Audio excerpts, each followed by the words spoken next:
әкемнің енді оның былай жаңағы айтсам енді жақсы қасиеттері, ерекше қасиеттері өте көп. Енді біз кішкентай кезімізден сол жаңағы әкеміздің тәрбиесімен өстік қой. Енді жаңағы сіз өзіңіз айтып отырсыз ғой, енді бәрі де сол әкенің несінен беріледі деп, қаннан таралады деп. Енді біздер де сол тәрбиелеп, үйретіп, енді сол кісінің біліммен, сол рухани біліммен жүрік та. Біздердің енді СССР-дың заманында оқыдық қой, біздің кезімізде ол бәлеңгедек, біздің кезімізде оқыған қазір кітаптардың бірде біреуі жоқ қой. Қазақ әдебиеті де жоқ, тарихта жоқ, соның бәрі, бірақ сол әкеміздің сол берген өзінің үйреткені, тәрбиесі. Енді менің әкемнің өзі бітірген физика, математика бітіргенмен бұл кісі спортты өте жақсы сүйген кісі да. Біздің енді былай қарасам, біздің семьямыз түгел спортпен айналысамыз. Мен де қазір спорт мектепте сабақ беремін. Менен кейін қарындасым да мектепте мұғалім. Енді біз ес білгеннен бері бұл әкемнің біздер бұрын көшіп келген кездегі білемін де, Ақжігіт мектебінде ол кезде кішкентай бала болдық қой. Ол кезде жоқшылық қой, жоқ, ештеңе жоқ деуге болады да сол кезде. Сосын сол кездерде ана мектептегі енді халықтың баласына ғой, бір доп алып келеді. Атыраудан сондай поштамен заказ береді. Солар есімде. Енді жақсы мінездерін айтамын да, сондай халық үшін жұмыстаған. Сосын енді мен білем, бір әкемнің мен армияда жүргенде бір қиналғанын білем. Бұл кездерде мына енді ол кездерде замандарда деген жаңағы сәл нетсе жұмыстан шығарып жібереді ғой, енді СССР-дың кезінде. Бір мен армияда жүрген кезде 2 ай ма, 3 ай ма жұмыссыз қалып қойыпты да. Енді сол кездерде мысалға ол деген жоғарғы неде лауазым жасап қойған адамдар ол оңай зат емес қой, СССР-дың кезінде.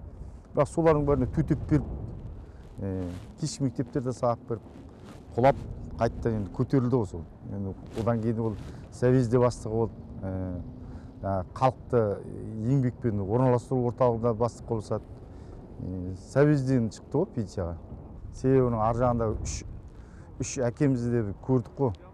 Тебесін жеткізген деген папа дейтін едік, ең үлкен ағасын. Одан кейін Нариман деген ағасын, әкеміз, оны да көрдік. Сәбит деген әкемізді де көрдік. Ол кісілер спорт деген түгел орындардан отырса тұрмайтын кісілер ғой. Не де болса қазығын қатқан осы біздің әкеміз деп ойлаймын мен. Ар жағында мен Ержеп деген әкемізді көрген жоқпыз. Бірақ сол фундаментін қалаған осы мен әкем деп ойлаймын. Біздер жасымыз қазір 56-та келді. Жаңа сөз бар ғой. Анасы бар адамдар қартаймайды дейді ғой. Біз енді сөздің шыны керек, осы жасқа дейін әкеміз бен шешеміздің осы күнге дейін бір үйде ет бар ма, тамақ бар ма, сосын жаңа бір құданы шақыру керек дейді, көңіл алу шай шақыру керек дейді, ондайларды мен білмеймін. Сол әкем мен шешем тірі, сол кісілердің әрине.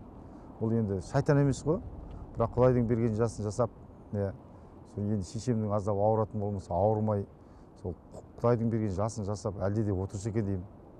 Енді әкем биыл 85 жасқа толып жатыр, бәріміз енді тойлаймыз ғой, енді ол бұйырғаны тойламайды емес біз.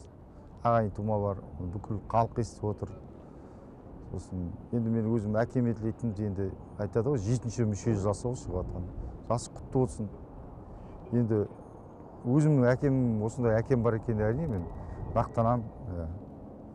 Тек мен емес, балалардың бәрі мақтанады. Енді жақында осы бір бұйыртса өзінің қолында ең үлкен немересі бар, енді соның тойында екеуі де соны қызықтаса екен деген тілек білдіргім келеді. Ауырмасын, осындай халыққа сыйлы, жақсы әкем мен шешем бар екеніне өте мақтанам. Енді мен шешем де мұғалім ғой, 30 жыл ол мұғалім болған адам. Енді оның басынан өткенде қиыншылық көп, оны кез келген адам көтере алмайды негізінен. Сол шешеміздің де мықтылығы, әкеміздің де мықтылығы. Сол тілерім.